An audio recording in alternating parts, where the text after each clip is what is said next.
programi Prekja me Dr. Charles Stanley, duke ndarur ngjillin në mbar botën. Sot në programin Prekja ju ftojmë të ndiqni, të ecësh me besim. Në momentin që dikush bëhet i krishterë, ai fillon shkollën e besimit, një jetë në besim. Tek Efesianëve kapitulli 2 vargjet 8 dhe 9 thuhet: ju në fakt jeni të shpëtuar me anë të hirit, nëpërmjet besimit, dhe kjo nuk vjen nga ju, por është dhurata e Perëndis, jo nga vepra, që të mos mburret askush. Ai thot prandaj të shfaqsuar me anë të besimit, ne kemi paqe me Perëndin. Ai thot se ne jemi të shenjtëruar me anë të besimit. Do me thënë, ne ecim me anë të besimit, ne jetojmë me anë të besimit. Jeta e krishterë është një jetë besimi, që do të thot është një jetë në të cilën ne kemi sigurinë në faktin se Perëndia, që është sovrani i këtij universi, do të bëjë eksaktësisht atë që ai thot, dhe se ai do të përmbush çdo premtim që ai ka bërë. Tani si ecim ne, për shembull, ndonjëherë ne pengohemi dhe pastaj ne ecim përpara pozitivisht, ne studiojmë dhe pastaj endemi kuturu dhe mendojmë: Perëndi, pse unë nuk po i bëj gjërat ashtu siç duhet? Pse në një moment unë të besoj për diçka dhe pastaj e gjej veten duke mos u bindur për diçka tjetër? Më lejoni t'ju a them hapur, si një fjalë inkurajimi. Besimi nuk është një progresion rritës. Një person mund të ketë shumë besim, pastaj hera herës ai pengohet. Ngrihet sërish dhe pastaj bie prap. Përsëri ngrihet, pastaj ndodh që nuk ka besim. E tillë është jeta e një besimtari në fillimet e tij si krishter. Ndërsa për shumë njerëz, duket sikur kështu ndodh gjatë gjithë kohës, por plani i Perëndis nuk ishte ky. Për të dëgjoni, edhe pse ne kemi ato ulje ngritje tona, nuk ka problem për sa kohë ne vazhdojmë të bëjmë hapa para në besimin ton. Dhe një nga karakteret biblik që e përshkruan më mirë këtë, që besonte tek Perëndia, kur gjithçka shkonte si jo më mirë dhe që shpesh herë kishte dështimet e tij, është pikërisht Abrahami.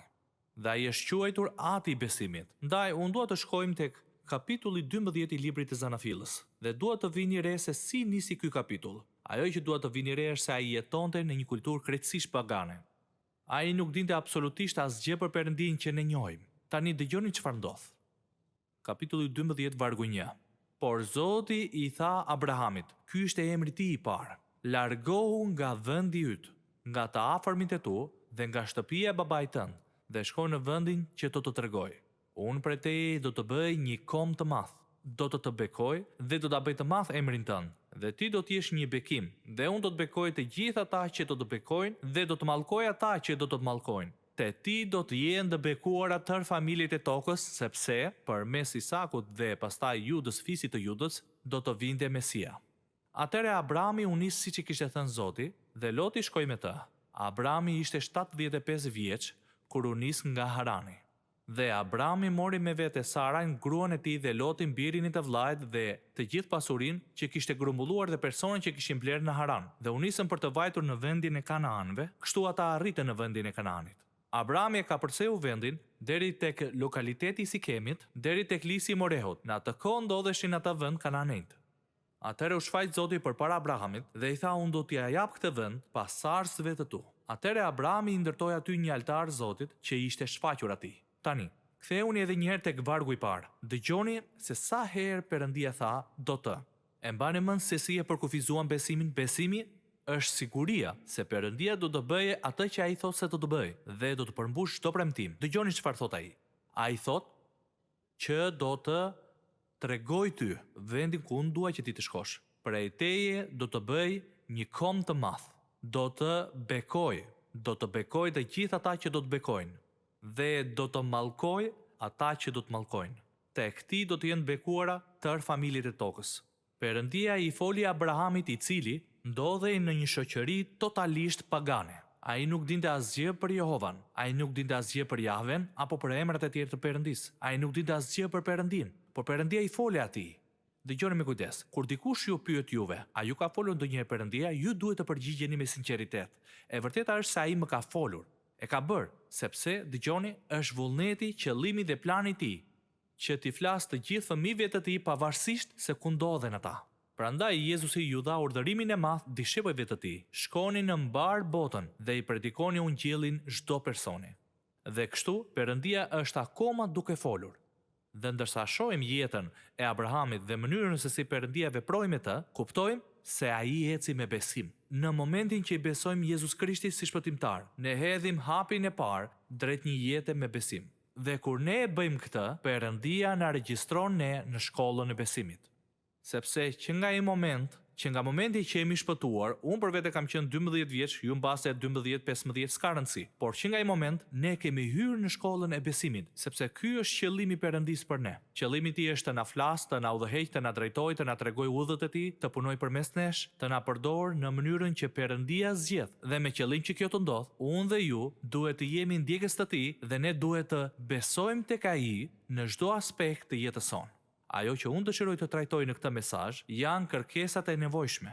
Kërkesat e nevojshme për të ecur me besim për krah Perëndisë së plotfuqishëm. Tani, kërkesa e parë kryesore për të ecur me besim, kërkesa më e rëndësishme, është që të mësojmë të dëgjojmë nga Perëndia. Nëse s'dinin të dëgjoni prej tij, atëherë s'mund të dini ku të shkoni. Nëse s'dinin të dëgjoni prej tij dhe s'keni mësuar, atëherë s'do ta dini nëse Perëndia është duke folur apo jo. Dhe kështu ju duhet në një farë mënyre ta mençoni se ndoshta Perëndia tha kështu apo ashtu. Dëgjoni me kujdes. Perëndia vazhdon t'ju flas njerëzve individualisht.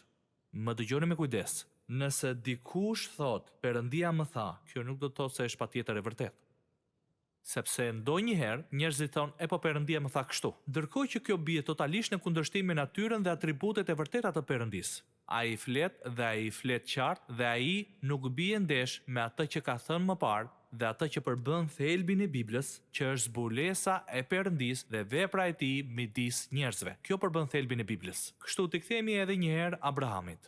Dhe Perëndia i tha atij, largohu nga vendi yt dhe shko në vendin që do të tregoj. Perëndia i foli atij. Në këtë pasazh ka shkrimi dua që të kuptoni se si Perëndia e punoi në jetën e tij.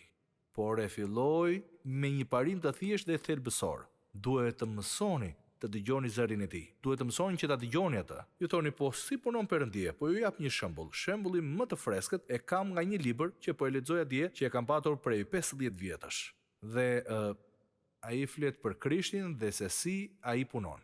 Dhe kisha lexuar 2/3 e kapitullit, por sa më shumë që e lexoja, aq më shumë unë kuptoja që s'mund të lexoja dot më gjatë, sepse Perëndia po më tregonte diçka specifike që unë duhet ta dëgjoja. Vazhdova ta lexoja, por Perëndia më tha: "Mbyllë librin dhe ule në gjuhën." Unë e kuptova që ai po më tregonte diçka shumë specifike. Tani dëgjoni pak. Ajo që duhet të kuptoni është se ai është po aq i gatshëm, po aq i përkushtuar për të na folur dhe për të na dhënë drejtim ne apo dikujt tjetër, njësoj siç bëri me Abrahamin. Si mund të pres Perëndia që ne t'i bindemi atij nëse ai nuk na ka thënë çfarë duhet të bëjmë? Si mund të na udhëheqë apo drejtojë ai nëse ne nuk e dëgjojmë? Këto dy gjëra janë absolutisht të pandashme. Të bindurit ndaj Perëndisë dhe të dëgjuarit prej tij. Ju nuk mund t'i ndani këto dy gjëra, të bindurit ndaj Perëndisë dhe të dëgjuarit prej tij. Nëse s'dëgjoni prej tij, s'mund të bindeni. Nëse nuk bindeni, kjo do të thotë që s'po dëgjoni. Nëse doni të jetoni një jetë me besim, duhet të mësoni të dëgjoni. Një gjë tjetër që ne duhet të mësojmë është kjo. Ne duhet të mësojmë të bindemi atij. Ne mësojmë të ecim me besim me anë të sprovave, por ne duhet të mësojmë gjithashtu të dëgjojmë dhe të bindemi. Por si të mësojmë që të bindemi? Duke mos u bindur, duke dështuar, duke gabuar dhe pikërisht gjatë procesit të mosbindjes ndaj tij, Perëndia na tregon se cilat janë pasojat që ne ta mendojmë 2 herë para se të mos bindemi sërish. Kjo nuk do të thotë se jeta jonë do të jetë gjithmonë e lehtë dhe e drejtë, por ai do të na e bëjë të qartë se çfarë dëshiron që ne të bëjmë. Dhe kur ne i bindemi atij, ne do të bekohemi sepse ja çfarë tha ai, unë prej teje do të bëj një kom të madh. Të gjitha kombet e tokës do të jenë të bekuara. Unë do të të jap ty këtë vend dhe do të tregoj se çfarë është ky vend. Dhe kështu, çfarë ndodhi? Sa herë që ai u bind, Perëndia e bekoi. Por ekziston një mësim tjetër që duhet të mësojmë. Duhet të mësojmë të varemi tek ai. Nëse besojmë me të vërtetë tek ai, ne do ta dëgjojmë atë. Nëse besojmë tek ai, do t'i bindemi atij. Më lejoni të flas për bindjen për një moment. Dëshiroj të vini re diçka. Më dëgjoni me kujdes. Do t'ju bëj një pyetje. Mendoni për një çast për bisedat që Jezusi pati me dishepujt. E gjeni dot se sa herë ju tha atyre që t'i bindeshin? Sa herë? Sakt. Ai nuk e tha kurrë këtë. Ju mendoni me siguri se Jezusi ju ka thënë, ju duhet të më bindeni mua, ai se tha kurrë. Ai është shumë i urtë. Dëgjoni, e dini çfarë u tha ai? Besoni tek unë. Kini besim tek Perëndia. Besoni. E dini pse ai nuk foli për bindjen? Sepse ai e dinte nëse ata do të besonin, atëherë ata me siguri do të bindeshin atij. Ai mund t'ju thoshte binduni gjithë ditën, por çështja është që besimi dhe bindja shkojnë bashkë. Prandaj ai vazhdimisht u tha atyre, besoni gjithmonë tek unë. Besoni tek Ati, kini besim tek Perëndia. Pra të pasurit besim është shumë i rëndësishëm. Dhe kështu, kur ne nuk besojmë tek ai dhe nuk varemi tek ai, ne duam t'i bëjmë gjërat ashtu si na vijnë për shtat, dhe kështu le të shohim edhe një herë se si reagoi Abrahami i gjendur përballë premtimeve që Perëndia i kishte bërë. Mos harroni. Ai tha, unë do të tregoj ku të shkosh. Ai nuk ishte busull, ai nuk ishte iPhone, as GPS, ai nuk ishte asgjë. Me fjalë të tjera, ai nuk ishte një mjet orientimi. Gjithçka që ai kishte ishte zëri i Perëndisë, drejtimi i Perëndisë. Kush e di se sa herë Perëndis i është dashur të thotë, dua të shkosh këtej apo andej, ose merr këtë rrugë. Dhe Perëndia po e udhëhiqte, po e drejtonte. Dhe arsyeja pse Perëndia nuk i dha atij ndonjë udhëzim ishte që ai të varej tek ai. Dhe ndonjëherë ne duam që Perëndia të na jap shumë para për këtë apo atë gjë. Por e dini një nga arsyet pse Perëndia nuk u jep disa njerëzve shumë para është se ata nuk varen më tek ai.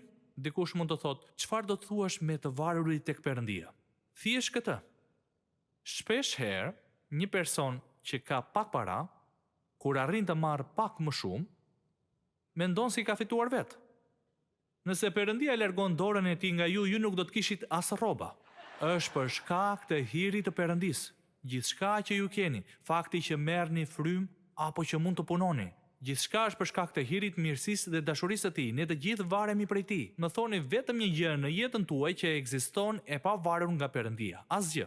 A do të ktheheni në shtëpi sot në darkë? Nuk i diet. Dhe kështu mund të thoni, pra, ti po thua që ne duhet të kemi këtë ndjesinë e varësisë nga Perëndia gjatë gjithë kohës? Absolutisht që po. Sepse dëgjoni, vetëm tek ai ka siguri.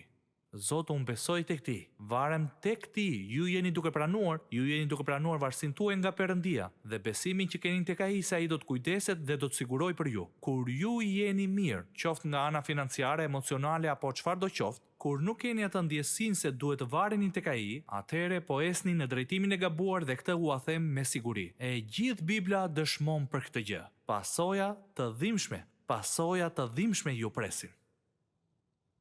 Nëse harroni Perëndin, ju do të përballeni me shqetësime të mëdha, vuajtje dhe shqetësime. Tani, ne nuk duhet të mësojmë vetëm të bindemi atij, që ta dëgjojmë atë dhe të bëjmë gjithçka që ai thotë. Gjithashtu duhet të mësojmë edhe diçka tjetër. Duhet të mësojmë të presim në Perëndin. Nëse duam të ecim me besim në jetë, ne duhet të mësojmë të presim.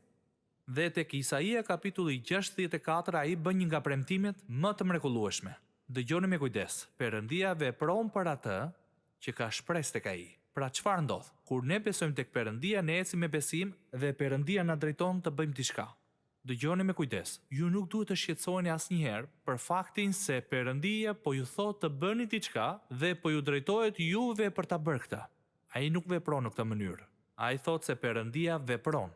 Ai punon për ata që kanë shpresë tek ai. Nëse Perëndia ju thotë të bëni diçka që tregon se kjo është rruga, mos lëviz tani, më beso. Mos i merr gjërat nën kontrollin tënd, më beso. Prit në mua. Perëndia vepron për ne. Dëgjoni, nëse dëshironi që dikush të veprojë për ju, kur bëhet fjalë për shëndetin apo financa, çfarë do qoftë, ju doni dikë që i njeh të gjitha faktet. Ju doni dikë që ka të gjithë fuqinë, të gjithë urtësinë që gjërat të funksionojnë. Është vetëm një person që ka të gjitha këto. Perëndia i plot fuqishëm. Dhe ai thotë, unë jam i gatshëm të veproj për ty. Jam i gatshëm të i futem punës që të dëgjoj punë. Jam i gatshëm të të tregoj se si ta bësh këtë. Jam i gatshëm të të ndihmoj që ti të kesh një shtëpi. Ai thotë, unë do të veproj për ata që presin për mua dhe mënyra vetme se si mund të presim është të besojmë tek ai. Sepse shpesh herë ne jemi gati të bëjmë përpara sa po shohim një mundësi dhe mendojmë, kjo është. Sa herë që në jetën time jam përpjekur të hedh hapat për të bërë diçka në mënyrën dhe kohën time, ka qenë absolutisht e gabuar, gjithmonë. Sepse, dëgjoni, ai do që të mësojmë të varemi tek ai, të besojmë tek ai dhe të presim për të. Ai e dëshiron këtë, sepse dëgjoni, ja se çfarë ndodh. Kur ne presim për drejtimin e tij, Ne jemi duke pranuar se ai është Zoti i jetës sonë.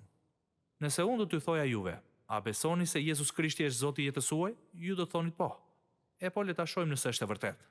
Kur ai ju sfidon të prisni për diçka që ju doni ta bëni me patjetër, a është ai Zot? Nëse po esni me kokën tuaj, ju po luani me Perëndin. Nëse prisni për të, atëherë jeni duke pranuar se ai është Zoti i jetës suaj dhe ajo që jeni duke bërë është një vepër adhurimi. Unë të pranoj ty si Zotin e jetës ime. Unë do të pres, do të bëj çfarëdo që të më thuash. Kjo është arsyeja pse njerëzit martohen shumë herët në jetë ose martohen me personin e gabuar. Ata mendojnë se ai ose ajo është personi i fundit që ka mbetur e lloj-lloj gjërash.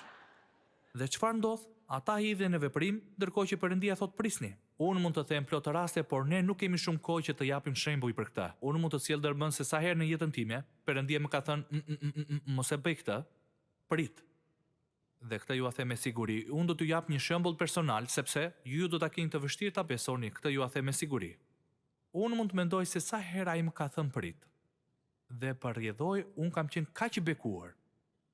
Unë vazhdoj të bekohem akoma edhe sot, sepse kam më shumë se 10 vjet që pres. Unë jam i bekuar çdo ditë, sepse ai më ka thënë, më beso mua, mos e bëj atë.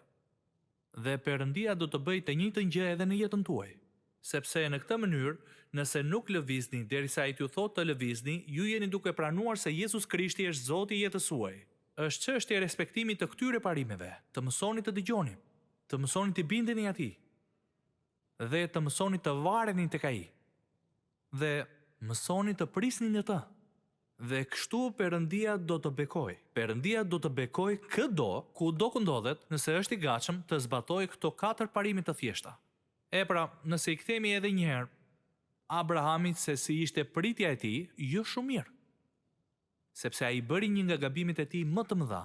Dhe le ta shohim këtë për një moment sepse kjo është shumë aktuale dhe kjo është një nga arsyet pse i dua këto pasazhe. E mbani mend se çfarë tha Perëndia te kapitulli 16, por Sarai, gruaja e Abramit, nuk i kishte dhënë asnjë fëmijë, ajo kishte një shërbyese egjiptase që quhej Agar. Kështu Sarai i tha Abramit, ja Zoti më ka ndaluar që të kem fëmijë dhe mos harroni. Në atë kohë ishte një fatkeqësi e tmerrshme që një grua të mos i jepte bashortit të saj një fëmijë. Kështu Sarai i tha Abramit, ja Zoti më ka ndaluar që të kem fëmijë. Futu tek shërbyesja ime, ndoshta mund të kem fëmijë prej saj. Dhe Abrami dëgjoi zërin e Sarajt. Një gabim shumë i madh. Dhe kështu çfarë i tha Perëndia atij? Ai tha, unë do ta bëj këtë përmes teje. Dhe ai kishte një mënyrë për këtë. Ai do t'i jepte atij një djalë sepse ai kishte thënë, o Zot, ai kishte thënë, as sikur të kisha edhe unë një djalë, që gjithë këtë pasuri që kam të mos e trashëgonte Eliezeri, shërbëtorim, që ka punuar për mua gjithë këto vite. Perëndia i tha jo. Dhe çfarë bëri ai? Ai dëgjoi zërin e Sarajt. Dhe çfarë ndodhi? Ju e dini çfarë ndodhi. Hagari, Ismaeli, Abrahami duhet i kishte thënë, më vjen keq, do të presim në Perëndin dhe do shohim çfarë do bëj ai. Por ai nuk veproi kështu. Tani ai e dinte ç'duhet të bënte. Por ai dëgjoi Sarajn. Dëgjoni me vëmendje. Keni kujdes se kujt ja vini veshin. Kur t'ju thon diçka, çfarë do gjëje që t'ju thon, bëjni vetes këtë pyetje. A përkon ky sugjerim me atë që Perëndia është duke më folur në jetën time? Dhe nëse nuk përkon, atëherë mos e bëj. Më dëgjoni me kujdes. Perëndia vepron për ata që kanë shpresë tek ai, jo për ata që nuk i binden. Unë dua që ju të kuptoni se mosbindja ndaj Perëndis ka pasoja, dhe mosbindja është pasojë e mosbesimit tek Perëndia. Ai nuk ishte i gatshëm të priste për kohën e Perëndis, megjithëse Zoti kishte thënë ç'do të bënte. Pra, nëse ju nuk prisni në Zotin, kjo ndodh sepse nuk po dëgjoni. Dhe nuk jeni të gatshëm të bindeni atij dhe kjo ka pasoja. Në çdo rast kjo ka pasoja. Edhe një gjë tjetër. Për shkak se të gjithë mund t'i bëjmë gjëra të rrëmuj dhe të gjithë do dështojmë, ekziston një parim tjetër i thjeshtë. Ne duhet të dëgjojmë, ne duhet të mësojmë, të pranojmë dështimet tona në fushën e besimit, të pendohemi, dëgjoni, të pendohemi dhe të mësojmë prej tyre. Duhet i pranojmë, të pendohemi dhe të përfitojmë prej tyre. Ju thoni, kështu veproi edhe Abrahami, më lejoni të tregoj se nga e di. Sepse Ai kishte pasur ulje ngritjet e tij në besim, por ai ishte rritur vazhdimisht. Ai është një shembull i mrekullueshëm besimi. Ktheuni për një moment në kapitullin 22 të Zanafillës. Shkrimi thot: Mbas këtyre gjërave Perëndia e vuri në provë Abrahamin dhe i tha atij: Abraham, ai u përgjigji: Ku jam? Dhe Perëndia tha: Merr tani birin tënd të vetëm, atë që ti do, Isakun, shko në vendin e Moriave dhe ofroj atë si një sakrificë në një nga malet që unë do të tregoj. Kështu Abrahami u ngrit herët në mëngjes, i vuri samarin gomarit, mori me vete 2 shërbyes dhe të birin Isak dhe çau dru për sakrificën, pastaj u nis drejt vendit ku i kishte thënë Perëndia të shkonte. Ditën e tretë Abrahami ngriti syt dhe pa së largu vendin. Atëherë Abrahami u tha shërbyesve: Rrini këtu bashkë me gomarin dhe unë dhe djali do të shkojmë deri atje dhe do të adhurojmë, pastaj do të kthehemi. A e vini re se çfarë thot? Ne do të shkojmë, do të adhurojmë dhe pastaj do të kthehemi. Pra jo vetëm do adhurojmë, por do të kthehemi. Tani kjo është prova themelore e besimit të tij. Në të shkuarën ai kishte vajtur për shkak të asaj që Perëndia kishte kërkuar të bënte dhe ai kishte bërë plot gabimin, por ai ishte rritur. Dhe tani Perëndia i tha: Ja se çfarë dua që të bësh. Dua që ta marrësh të birin tënd të vetëm, i cili ishte thjesht një djalosh. Atë që ti do dhe ai e mori atë me vete. Dua që ti ta ofrosh atë si një flijim. Me fjalë të tjera, dua që ta vrasësh të birë, si një akt bindjeje ndaj meje. Dhe Bibla nuk thot që Abrahami, edhe pse mund të ketë ndodhur, Bibla nuk thot që ai nuk gjeti paqe gjatë gjithë natës duke u përpjekur të vendosë nëse do të bindej apo jo. Pse ishte kaq i gatshëm ta bënte një gjë të tillë? Sepse besimi i tij kishte arritur kulmin në jetën e tij. Ai ishte i gatshëm të bindej Perëndis, edhe duke e paguar me gjën më të çmuar që ai mund të imagjinonte. Vini re këta. S'kishte të bënte vetëm me vdekjen e djalit të tij, por me të gjitha ato premtime që Perëndia kishte bërë, me të gjitha kombet e tokës që do të bekoheshin. Ai e dinte që nuk ishte Ismaeli. Por si mund të ndodhte një gjë e tillë? Nëse Perëndia donte të vriste të birin, por ai pati besim tek ai. Dhe ai e dinte se edhe nëse thika që i shkoi shumë pranë zemrës së të birit, dhe Perëndia e ndaloi, edhe nëse ai do ta kishte vrarë, Perëndia do ta ngrinte atë prej së vdekurish. Kjo është arsyeja pse ai u bind. Perëndia nuk i tha ta bënte këtë me qëllim që të shite nëse ai do ta bënte apo jo. Ai e bëri sepse ai donte që Abrahami të kuptonte bekimet që vijnë për shkak të bindjes. Perëndia e dinte. A jeni të gatshëm të besoni tek ai kur duhet të hiqni dorë nga gjithçka që doni më shumë në jetë?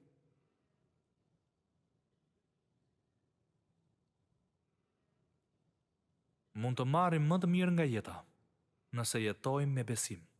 Nuk ka asnjë rrugë tjetër. Ne duhet të mësojmë të dëgjojmë nga Perëndia dhe të bindemi atij. Të mësojmë të varemi tek ai, ditë pas dite, për çfarë do nevoje që mund të kemi në jetë. Të mësojmë të presim për kohën e tij. Dhe pastaj kur ne dështojmë, duhet i kërkojmë të falur dhe të vazhdojmë të ecim përpara, duke besuar tek ai. Kështu mund të marrim më të mirën nga jeta.